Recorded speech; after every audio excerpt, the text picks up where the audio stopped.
A cylindrical bucket filled with water is whirled around in a vertical circle of radius r. What can be the minimum speed at the top of the path if water does not fall out from the bucket? If it continues with this speed, what normal contact force the bucket exerts at the lowest point of the path? So we first consider the situation when the bucket is at the topmost point.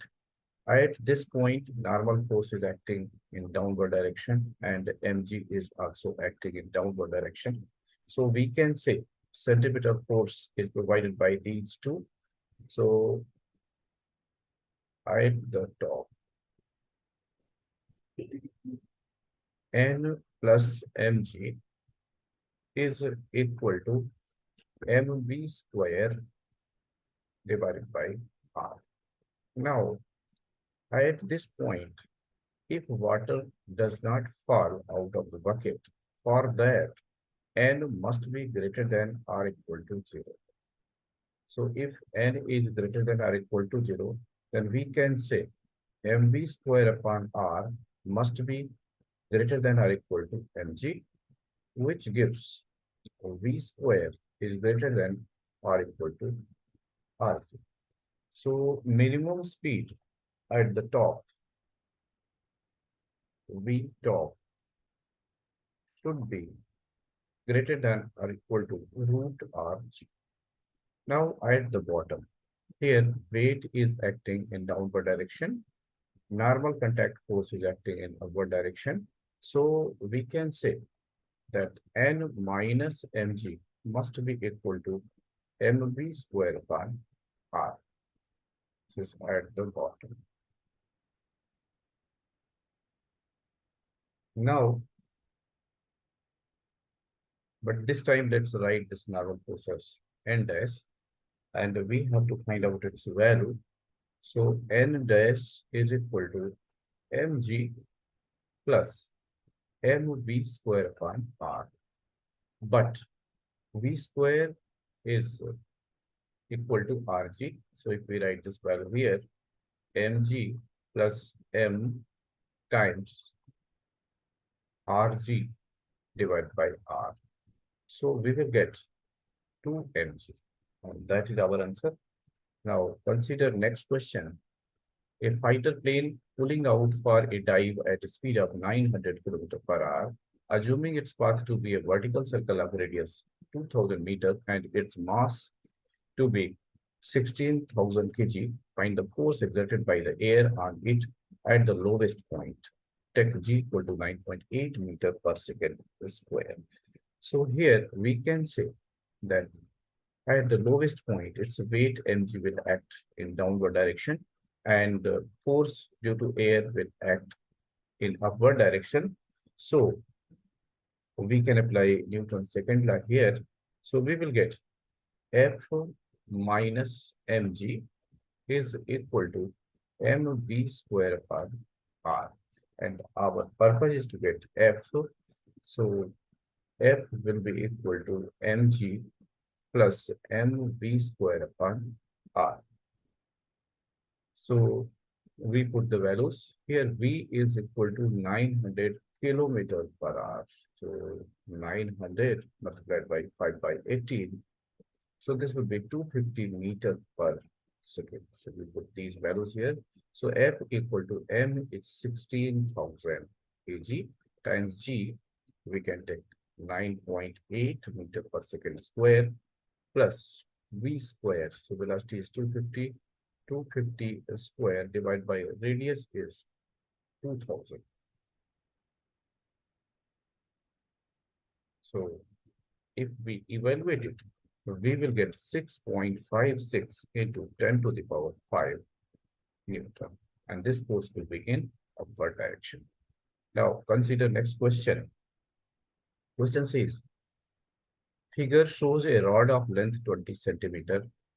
This is rod of 20 centimeter length pivoted near an end and which is made to rotate in horizontal plane with a constant angular speed. A ball of mass m is suspended by a string also of length 20 centimeters. From here to here, this is string whose length is again 20 centimeter, and this is ball of mass m. Now, if the angle theta made by the string with the vertical is 30 degree, this theta is given as theta equal to 30 degree. Find the angular speed of the rotation. So first of all, we have to find out the radius up to here. So if we apply Pythagoras theorem here, or we can use simple trigonometry. So if this distance is x, so we can say x upon L equal to sine theta. So from where we get x equal to L sine theta. So total radius would be up to here. This is L, and this portion is L sine theta. So radius will be equal to L plus L sine theta, or L outside 1 plus sine theta. Now we will make use of it. So at this point, we can resolve the things like if tension is in this direction, we can draw another line parallel to it. So here, tension, this is tension T. This angle is theta. Here there is mass. So we can say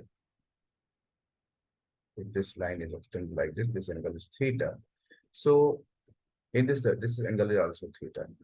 Here in this direction, mg will act. So we can say mg will be balanced by t cos theta. So mg is balanced by t cos theta. In this direction, it is t cos theta. And centripetal force in this direction, perpendicular to this, will be provided by t sine theta component. In this direction, there will be t sine theta. So we can say t sine theta equal to mv square upon r.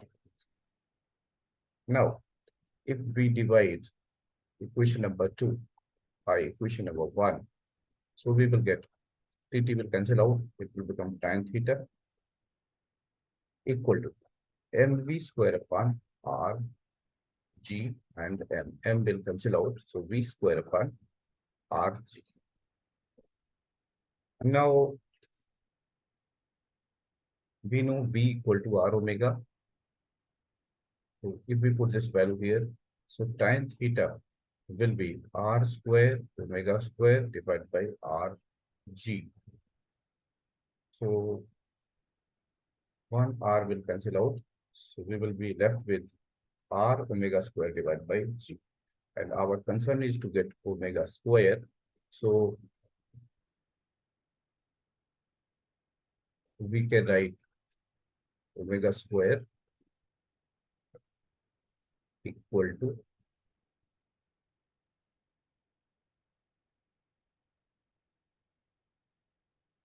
omega square equal to from here g tan theta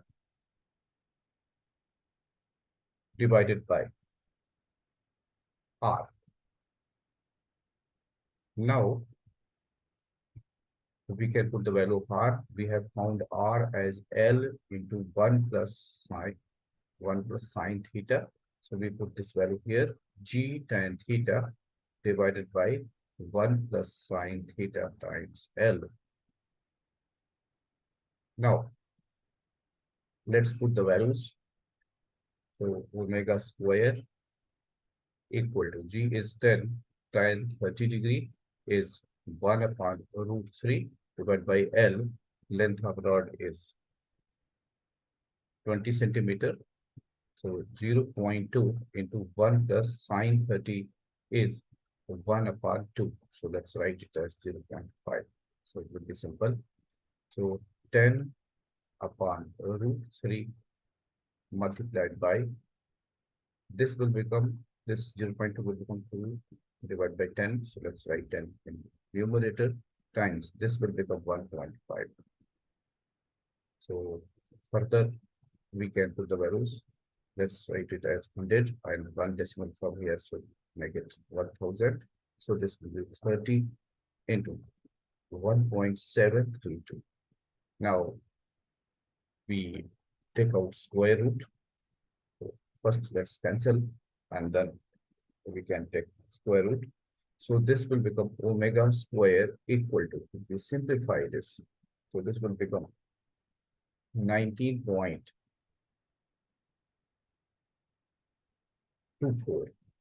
or omega equal to, we take square root of it.